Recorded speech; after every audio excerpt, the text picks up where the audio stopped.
Morning everybody, Scott here. I've just uploaded a video where I did an interview with a man by the name of Roy Waldrom.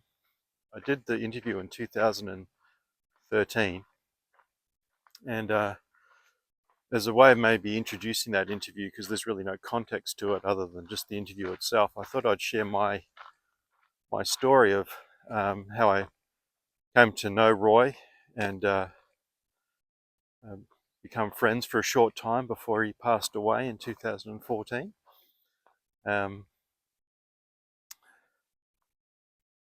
So I think I'll start by sharing that I learned about Roy's message. Like, Roy's message went to a man, and then I learned about it. And it's interesting, or not surprising, how a message changes. People put their different emphasis on things, and just coming from a different person, so it sort of can dilute, it can change, certain aspects can be forgotten, and all sorts of things like that. A bit like the Chinese whispers, where I think it's called Chinese whispers, where you sit in a line, and someone at the end shares a story or shares something, and then they've got to share it to the next person, and then you get to hear the last person say what they think was said. And often it's quite funny how it comes out. But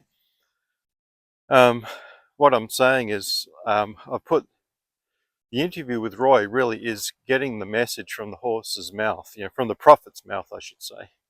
And so rather than hear it from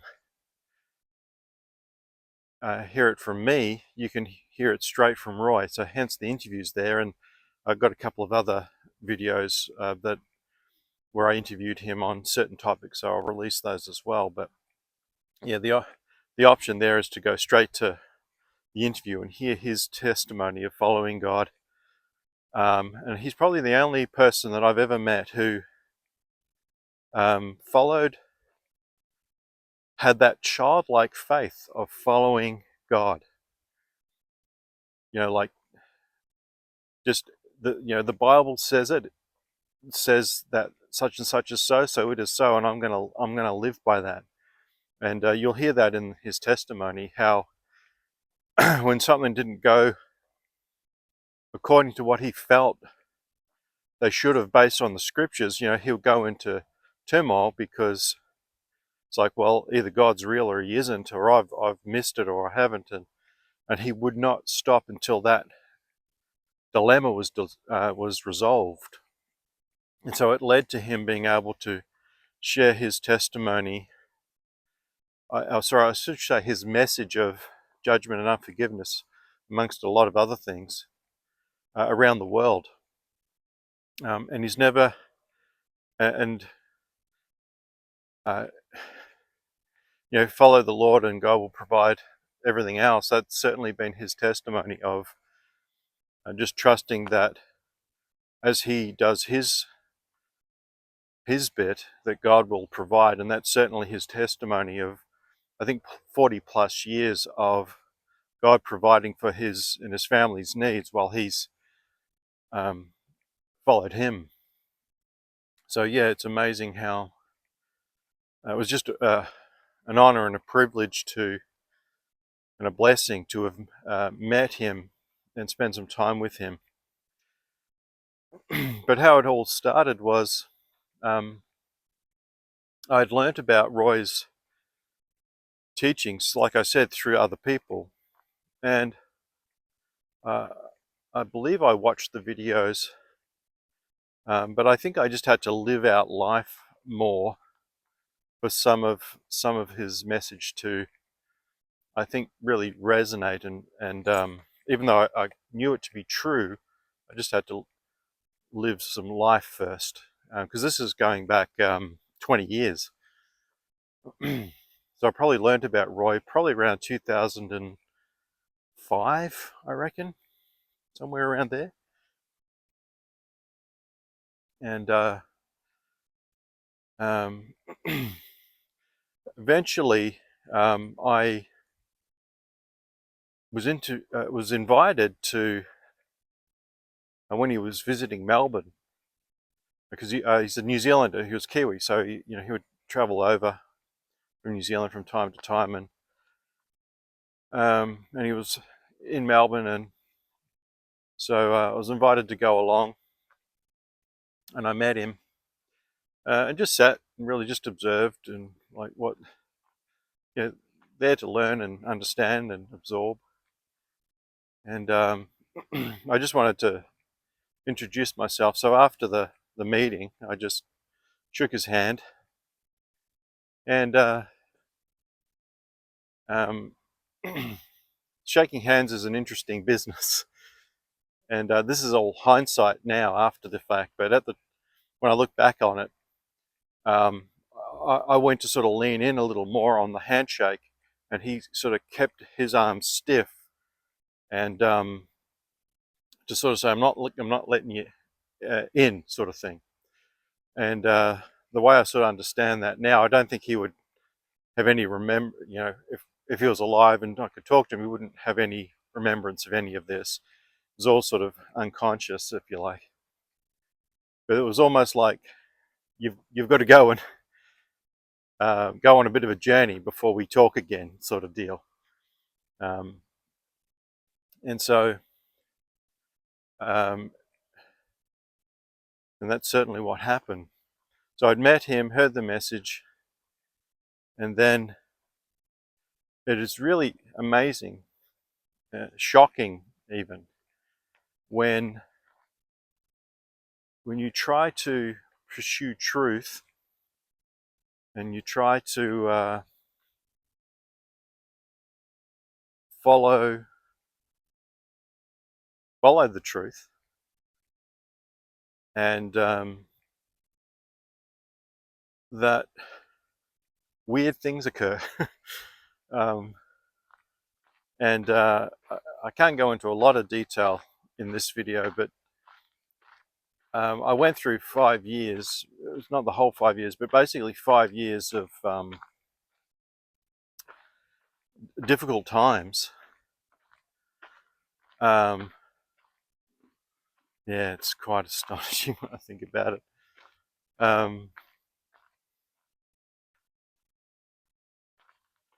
Where you could say I was on the receiving end. When you think about Roy's message of judgment and unforgiveness, I feel like I was on the receiving end of judgment, um,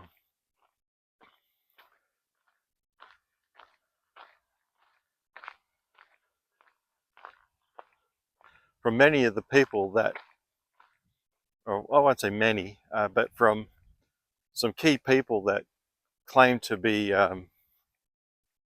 have received Roy's message. And so it's interesting that I was on the receiving end of some difficult situations. Like, I think the point I'm trying to make is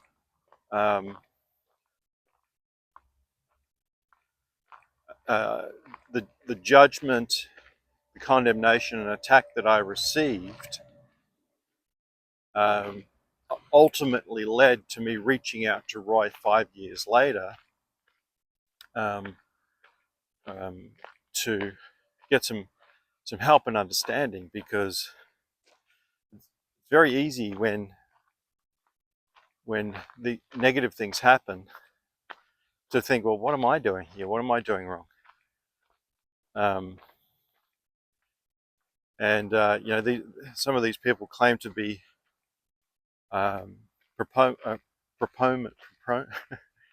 proponents of Roy's message.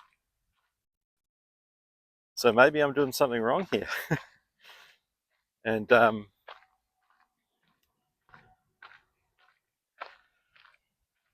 so anyway, after 5 years,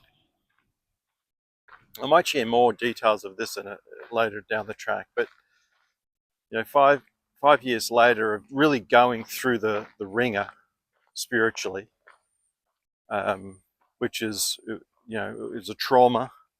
But out of trauma often or can come um, enlightenment, um, deeper understanding, healing. All sorts of things can come from it. Um,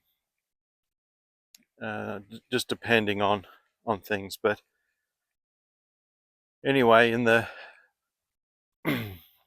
I'd found myself in a pretty painful place, and I felt like at the time I had nowhere else to turn. I've exhausted everything that I know to do to get answers and remedies and help, and none of it's worked out. I thought maybe I could give Roy a call, and I spent so I just reached out via email. He responded, and we jumped on a call, Skype call together, and I just really just bled out basically, like everything. Well, not everything, but just like a lot of what was going on, and I can't remember the exact words he said, but the spirit of the message, the just spoke right down into the center of my being, and it was words to the effect of, um, uh, just trying to find the right words to sort of encapsulate it. But he was speaking to my identity. That it's like when someone speaks to your identity and you're not connected to it, um, but then they speak to it. It makes complete sense, as it should, because it's your identity. But it's like in the midst of them, in the moment they speak to your identity, um, uh, you become that identity. Like you go back to that, you connect back into the truth of that identity. Um, anyway, one thing he said was that something along the lines of, like, you're a seeker of God's truth, and it looks to people like you're in rebellion, but you're the complete opposite. And I think the way I hear that is, when you're seeking the truth and seeking God's will and all of that, it supersedes um, the established church hierarchy, because whole nother story. But church, capital no, not capital C, but many churches run on power and control and authority, and if you join, you must submit under that authority. That's the whole sort of old model. Um, and if you're seeking God, then He is the first. Um, um, you seek and follow that which you believe is God talking, and that can sometimes appear to others that you're being rebellious, or that um,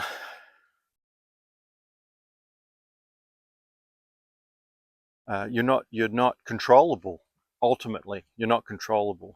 Now, no one would say that on outwardly, like, I'm threatened by you because I can't control you, because that just doesn't sound very Christian.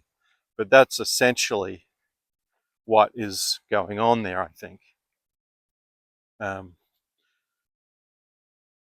and anyway, when he said that, because I think a lot of other people, we're born into this world and the system that it's operating through, and you either learn directly or indirectly that Christians go to church, and you need to be. Then you go on that journey, and church has its place for sure, um, but it's not the final destination. It's a stepping stone, or it should be, but it's often people, well, I'll just share my experience that I thought, well, okay, I need to be a part of this, and I'm not even a part of the system, but just I need to go in and be involved, and it never really worked for me. No, maybe a bit of a lone, a bit of an outcast, a bit of a. I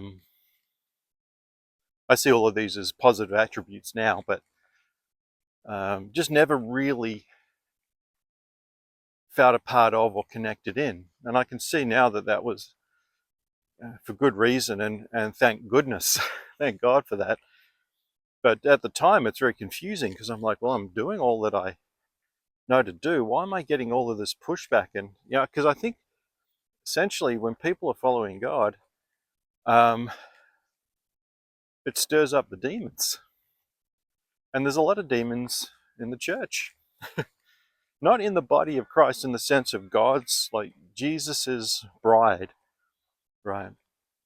Because he died for our sins, for everything, that it's spotless in that sense. But I sort of make a distinction between the bride of Christ and the church system, if you like. And so weird things happen. I think what happens is the things, the spirits that control people can't help but manifest around the truth. And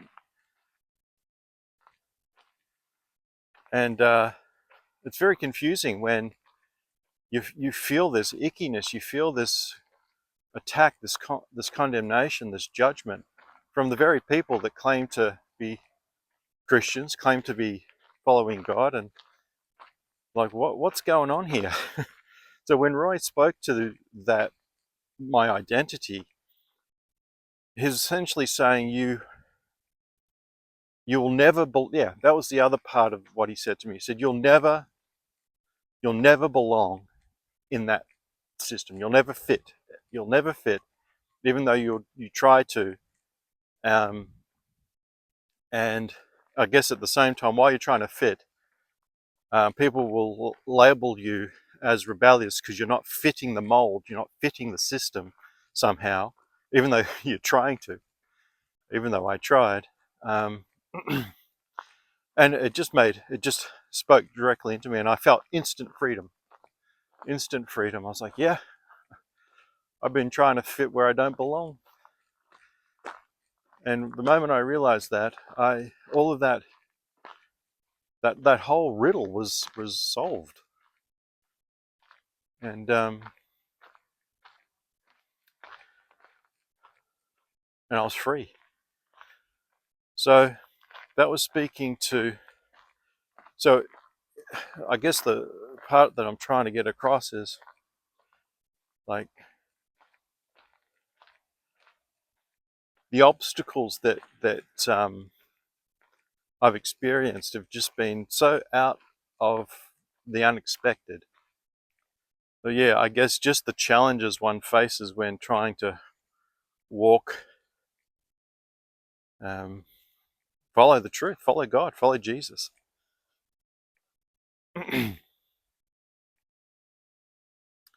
So after that, I would speak to Roy semi-regularly, and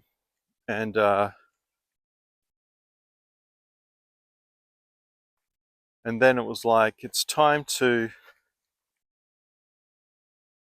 Not it's time. I'm like, I can see that people have used Roy for his gifting. They've used him, but like, I want what you've got type of thing, as opposed to the man. And I'm like, here, there's other than the videos that Roy's put out about like his teachings, no one's interviewed him in a very long time. So I was like, I want to go to New Zealand and interview him. So he agreed, and I flew into Auckland and drove down to Taupo, where he lived pretty much his whole life, and interviewed him. I got the testimony. I got to spend some time with Roy, and I think that would have been around the middle of 2014, and middle of 2013. And I think it was only a month or two that he then passed away. But I think it was such a shock because he was so spiritually sound that, and his mind and his spirit maintained its sharpness to the very end, that I just did not expect it when it happened. So anyway, he came back to Australia. I think in retrospect, it was like the last time. And back into the same room that I met him in that first time when I shook his hand. And it's interesting. Basically, he publicly endorsed me to everybody in the room. And then, so this would have been March 2014. And it's just amazing to me that when I first met him, we didn't know each other. When I went to shake his hand, he kind of kept his arm stiff, like I don't know you, sort of thing. And then 5 years later, after going through hell, then connecting with Roy personally, and then the next time he's in Australia in that same room, he publicly endorses me. It's just incredible. So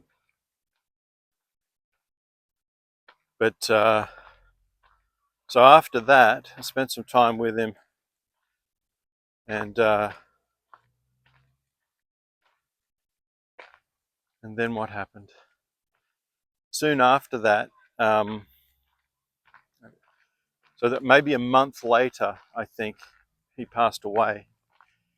And one of the sad parts of this story, because I just did not expect it to happen so soon, he sent me a message and said, are you free for a chat? And I said, sorry, Roy, I'm just studying at the moment. Let's talk tomorrow. And I woke up the next morning to an email that was sent out to everyone that he had passed away.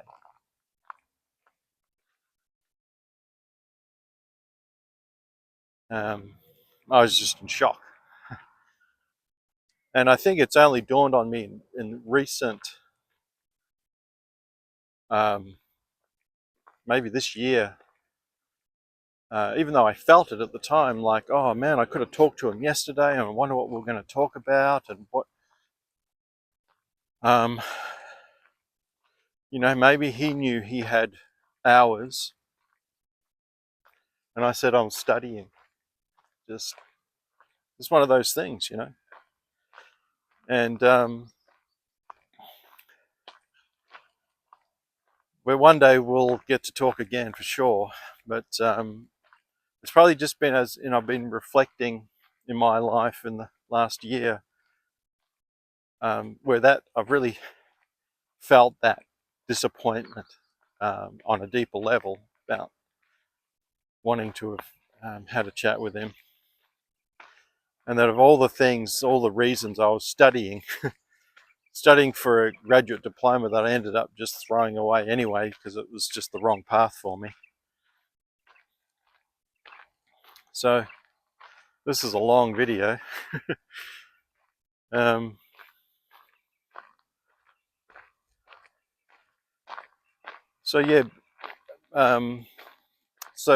to finish the story, I suppose, I find out that that that he's passed away, and then I think his funeral was about a week later, and I was actually um, flying up to Queensland to do the Myers-Briggs certification course, and it worked out kind of perfectly. It was like a 5-day thing, and on the 5th day, I basically needed to leave like an hour early to catch a flight to New Zealand to attend the funeral. And yeah, there's a ton of people there. Yeah,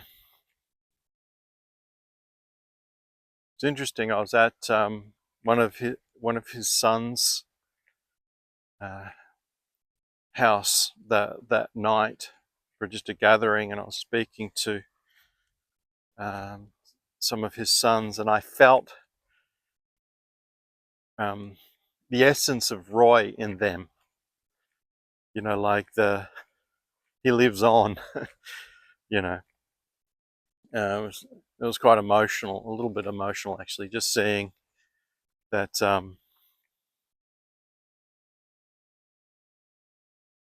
Yeah, that I don't know what it was, but it was nice to connect with that. And then I came back to Australia, and that was it.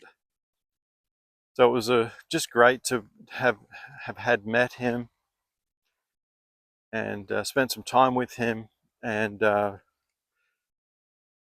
how Roy was able to validate, because to be basically out, like out in the cold. Then come back in contact with Roy 5 years later, roughly, and he just speak directly into my core, my who I am in myself, who I am in God, and basically brought me back. It's like, oh, you know, it turned everything upside down, back to right side up. It just turned everything, and that's what I think is one of the things I carry. I think is that ability to see the inversion that the enemy creates in people's lives, but also in the world, and being able to see that inversion and speak to it to put it right side up. And I guess I have Roy to thank for that, because he helped put me right side up again. You know, he was able to turn things around just in like 2 sentences, because he carried the truth. Um, and so I have Roy to thank for that, and obviously, if I credit Roy, I credit God, because he honored God from his whole life, basically, like from when he started to follow God. Like it was a solid journey. Anyway, that's the story. So that's 10 years ago this year. Just 10-year anniversary of his passing was a couple of months ago. So yeah, anyway, it's come time to release that interview, so you can find it. Link is somewhere on the video and in the description. And um, he's old school, so it's not entertainment. It's testimony. It's truth. It's a story that unfolds. So I hope you guys uh, give it a chance. It's 4 hours and 40 something minutes long, so it's a decent interview. But I think you get a sense of the man and his message. The more important thing is not the man, even though um, I honor him as a man. Um, it's the message that he would say is the most important thing, which I haven't talked about at all here in much detail at all. But um, his message of forgiveness, judgment, and forgiveness. So they're the core parts of his message, and then also, obviously he talks about a range of other things as well. So anyway, thanks for watching, and